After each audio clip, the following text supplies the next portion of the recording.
အဲ့လိုစမ်းသပ်အသုံးပြုရမှာအချို့ရင်များရဲ့ဝီတက်ဘားကုံများမှာဆေးရောင်မှိတ်တဲ့အတွက်စကန်ဖတ်ရန်အခက်အခဲရှိခြင်းဝီတက်ရဲ့ဘားကုံမှာပါဝင်တဲ့ရင်ရဲ့အချက်လက်နဲ့စနစ်ရဲ့အချက်လက်များကြားကွဲလွဲမှုအချို့တွေ့ရှိရခြင်း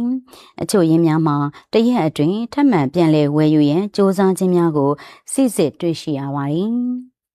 ဒါကြောင့်ရင်းရဲ့အချက်လက်များပုံမပြည့်စုံမှန်ကန်စေသက်ဆိုင်ရာဌာနနဲ့ညှိနှိုင်းပေါင်းဆက်ဆောင်ရွက်လျက်ရှိပါတယ်။ဘားကုတ်ဖတ်မရတဲ့ရင်းများအတွက်အယောင်းဆိုင်များမှာရင်းရဲ့အချက်လက်များကိုဖြည့်သွင်းစေပြီး73စီဝယ်ယူရန်အတွက်သာကျူအာကုတ်များထုတ်ပေးခြင်းစနစ်ကိုအခုလ15ရက်နေ့မှစတင်ပြီးဆောင်ရွက်သွားမှာဖြစ်ပါတယ်။ရင်ပိုင်ရှင်များအနေဖြင့်လည်းဝီတက်ဘားကုတ်ဖတ်မရတဲ့ကိစ္စနဲ့ပတ်သက်ပြီးကုန်လံပို့ဆောင်ရေးညွှန်ကြားမှုဦးစီးဌာနသို့အမြန်ဆုံးတွားရောက်ဆောင်ရွက်ရမှာဖြစ်ပါတယ်။ခရီးဝေးတွားလာတဲ့ကိုပိုင်ရှင်များအတွက်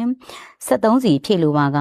စကန်ထပ်မံဖတ်ရန်မလိုပဲအဲ့ဒီရက်အတွက်73စီဝယ်ယူထားတဲ့ငွေရှင်းပြေစာကိုပြသ၍အဝေးပြေးလမ်းမကြီးများရှိ73စီအယောင်ဆိုင်များနဲ့အခြားခရီးဝေးမိုင်း100အထက်မြို့များရှိ73စီအယောင်ဆိုင်များမှာထပ်မံဝယ်ယူနိုင်မှာဖြစ်ပါတယ်